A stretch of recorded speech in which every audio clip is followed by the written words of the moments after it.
हरजिंदर संधा आपका अपने friends public school की ऑफिशियल साइट्स पर आपका स्वागत करता हूं।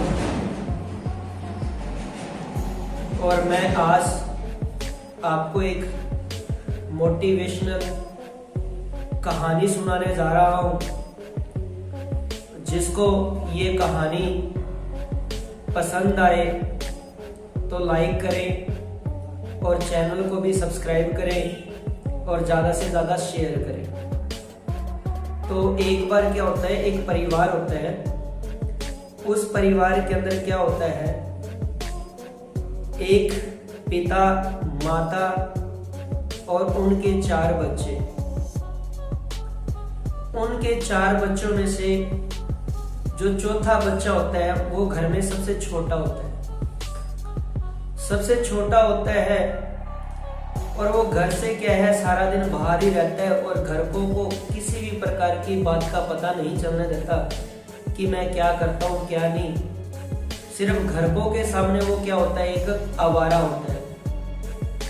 तो क्या होता है, वो जो उसके 3 बड़े भाई होते हैं उनकी शादी हो चुकी होती है। तो एक दिन क्या होता है, उनके पिता और माता की मृत्यु हो जाती है। और उसके बाद क्या होता है, घर के अंदर सारे का सारा हक क्या है, उसकी भाभियों के हाथ में आ जाता है। और भाभियां क्या करती हैं, उसके भाई को पटिए पढ़ा देती हैं और कहती हैं कि ये सारा दिन निकम्मा निकारा घूमता रहता है, इसको कोई काम धाम नहीं है, कभी इधर कभी उधर। तो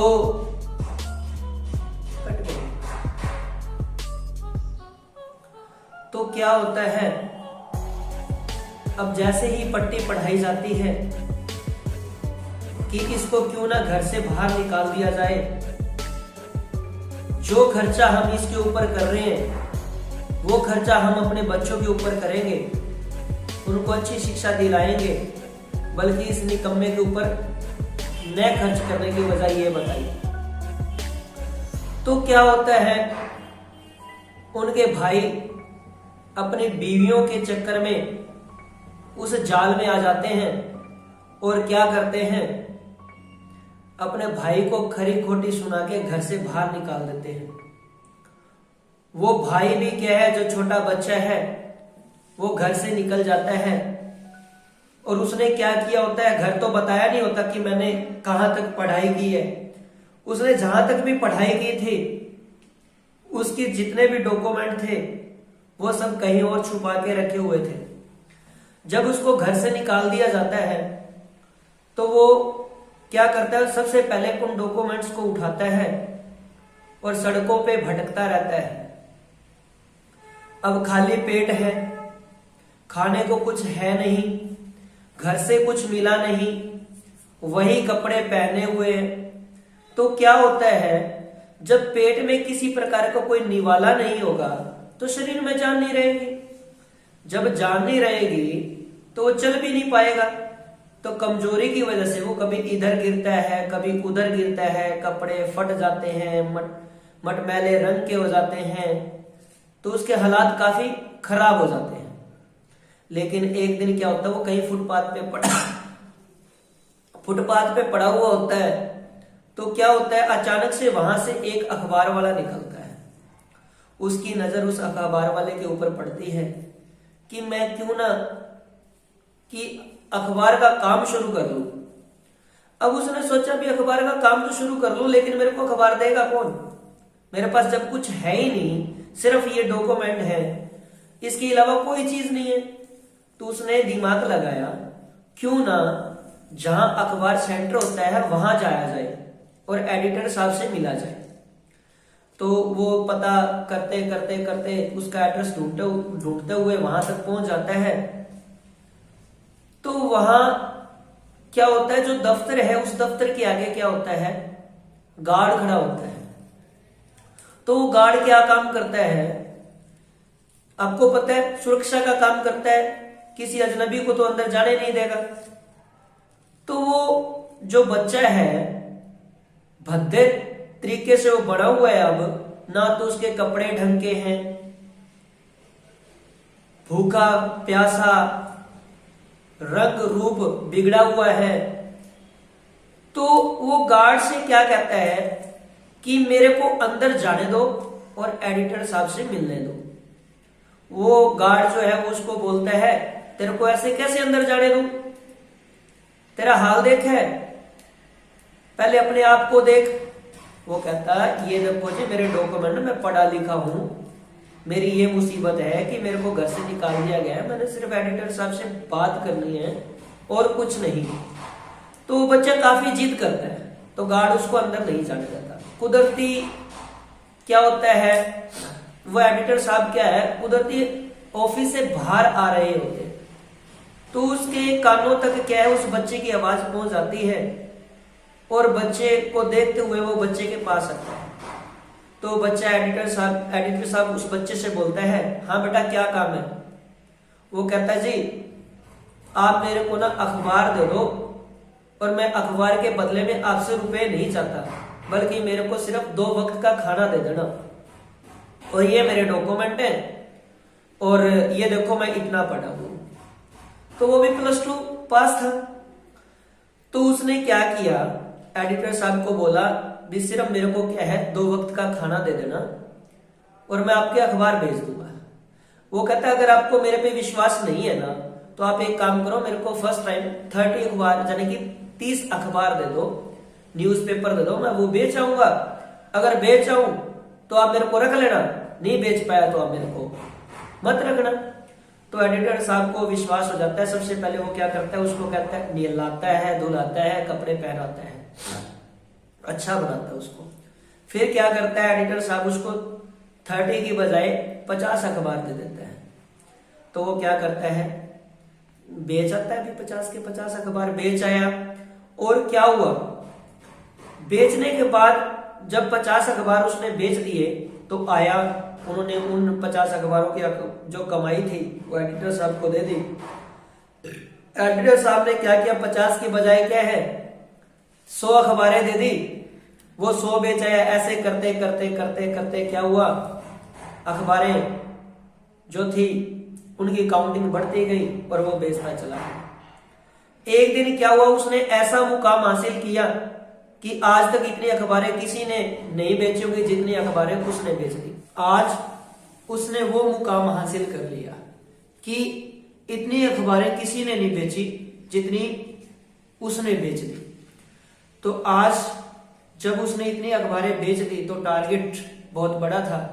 उसी टारगेट को देखते हुए जब उन्होंने पूरा कर लिया तो उसको क्या किया गया, उस ऑफिस के अंदर अब एडिटर साहब की उपाधि दे दी गई, क्योंकि उसने आगे स्टडी करता रहा वो।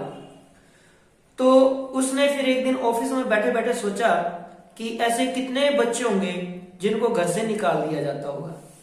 तो उन्होंने डिसाइड किया क्यों ना कि एक लाइब्रेरी खोल दी जाए जहां ऐसे काफी सारे बच्चे आएंगे जो फ्री शिक्षा हासिल कर लेंगे और किताबों जिनको किताबें नहीं मिलती पढ़ने के लिए किताबें मिल जाएंगी। तो एक दिन क्या हुआ, उसने क्या किया, लाइब्रेरी ओपन कर दी और उस लाइब्रेरी के अंदर वो खुद बैठे थे।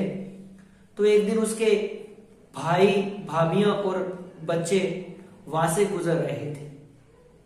तो जैसे ही वहां से निकल रहे थे तो छोटे बच्चे क्या करते हैं, जो लाइब्रेरी थी, लाइब्रेरी के आगे शीशा लगा हुआ होता है, उस शीशे में से इतनी अच्छी अच्छी चीजें दिखाई देती है। तो वो बच्चे जिद करने लगते हैं कि हमें तो वो चाहिए पापा, हमें वो चाहिए मम्मा, हमें वो चाहिए। तो वो जिद करते हैं। तो उसके मम्मी पापा मना करते हैं कि यहां से कुछ नहीं लेना, लेकिन बच्चों की जिद के आगे कहां चलती है किसी की। तो उन्होंने कहा चलो ठीक है बेटा दिला देते हैं। तो वो जैसे ही लाइब्रेरी के अंदर जाते हैं तो क्या होता है, उनकी नजर सीधी वो चेयर वाले इंसान के ऊपर पड़ती है। चेयर वाले इंसान के ऊपर पड़ती है तो वो देख के उसको बाहर आ जाते हैं। क्यों आ जाते हैं, क्योंकि वो उनका भाई था। तो बाहर आ जाते हैं। तो बाहर एक मोची बैठा था, मोची से पूछते हैं। तो जब उन्होंने मोची से पूछा कि ये जो अंदर बैठा है ये कौन है और ये यहाँ तक कैसे पहुंचा।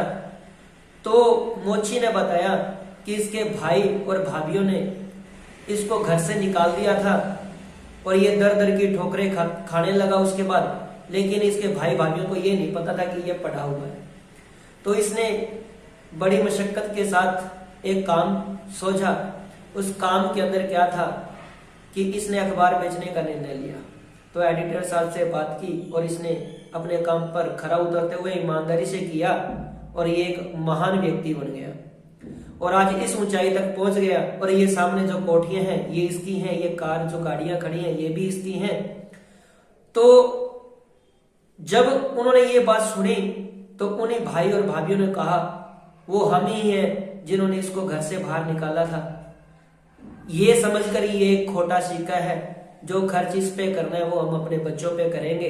तो अचानक से जो ऑफिस में उनका भाई बैठा होता है उसकी नजर उन पे पड़ती है, अपने भाइयों पे भाभीियों पे। वो झट से बाहर भागा आता है और अपने भाइयों को गले लगाने की कोशिश करते हैं और भाई भी गले लगा लेते हैं और कहते हैं कि हमारे से गलती हो गई कि आपको खोटा सिक्का समझ के घर से निकाल दिया। तो आगे से वही बच्चा, वही ऑफिस वाला मालिक बोलता है कि इसमें आपका कोई कसूर नहीं है, आपने अच्छे के लिए किया। अगर आप मेरे को घर से ना निकालते तो मैं आज इस कामयाबी पर ना होता। आपकी वजह से मैं आज इस मुकाम तक पहुंचा हूं। और आओ आप अंदर चलते हैं, कुछ खाते हैं, कुछ पीते हैं। तो आपको पता चला कि एक पढ़ाई ही ऐसी चीज है जो इंसान को कहां से कहां ले जाती है। शिक्षा एक ऐसी चीज है जिसके बिना इंसान अधूरा है। कोई जरूरी नहीं है शिक्षा से हर कोई व्यक्ति सरकारी नौकरी ही लगता है, बल्कि इस शिक्षा के माध्यम से क्या है, ज्ञान हासिल करता है। और ज्ञान एक ऐसी चीज है जो इस समाज के अंदर बहुत जरूरी है। हर व्यक्ति के लिए ज्ञान जरूरी है। ज्ञान एक मात्र एक ऐसा साधन है जो व्यक्ति को क्या है, जो मुसीबतें होती हैं उनसे बचने का हल देता है, हर चीज का समाधान करता है, ज्ञान करता है। शिक्षा रूपी ज्ञान हमें होना बहुत जरूरी है। हमें हमेशा क्या है, कभी ये नहीं सोचना चाहिए कि हर व्यक्ति पढ़कर क्या है नौकरी नहीं लगता और हम पढ़कर कहां लग जाएंगे। ये कभी माइंड के अंदर नहीं होना चाहिए कि केवल शिक्षा सरकारी नौकरी के लिए ही बनी है। शिक्षा केवल हर व्यक्ति का एक ऐसा साधन है जो व्यक्ति को किसी भी स्टेज, किसी भी ओहदे के लिए क्या है कामयाब बनाता है, कामयाबी देता है। तो हमें आज से यही प्रण लेना चाहिए कि हमें अपने बच्चों को पढ़ाना चाहिए, कभी भी नेगेटिविटी नहीं लानी चाहिए, हमेशा बी पॉजिटिव रहना चाहिए। तो ऐसी नीतियों का पालन करना हमारा फ्रेंड्स पब्लिक हाई स्कूल सिखाता है। यहाँ हर प्रकार का जो टीचर है वो बच्चे को टाइम टाइम पर मोटिवेट करता है, हमेशा ही क्या है बच्चों के साथ जुड़ा रहता है और बच्चों को एक्टिविटियों के मामले में भी आगे रखता है। हर बार इस स्कूल का जब भी किसी भी अदर स्कूल के बच्चों के साथ कंपटीशन होता है तो ये वहां से कुछ ना कुछ सीख के भी आते हैं और हमेशा अव्वल दर्जा भी प्रदान करते हैं। तो मैं इतना ही कहना चाहूंगा कि अपने बच्चों को हमेशा बी पॉजिटिव रखें, खुद भी बी पॉजिटिव रहें, कभी भी अपने मन में नकारात्मक सोच नहीं लानी चाहिए। हमेशा ही अच्छा सोचें, अच्छा करें और अच्छे रास्ते की ओर चलने के लिए अग्रसर करें। कभी भी अपने बच्चों को झूठ बोलना न सिखाएं। अगर आज हम झूठ बोलना सिखाएंगे तो बच्चा भी आगे चलकर हमारे सामने ही झूठ बोलेगा और उस झूठ के लिए क्या है वो कल को कोई गलत रास्ता भी अपना सकता है। तो इसीलिए आपसे निवेदन करता हूं, फ्रेंड्स पब्लिक स्कूल की तरफ से आपको ये मैसेज देना चाहता हूं कि आप कभी भी नेगेटिव ना रहें, हमेशा पॉजिटिव चलें। आपका बहुत बहुत धन्यवाद। Thank you.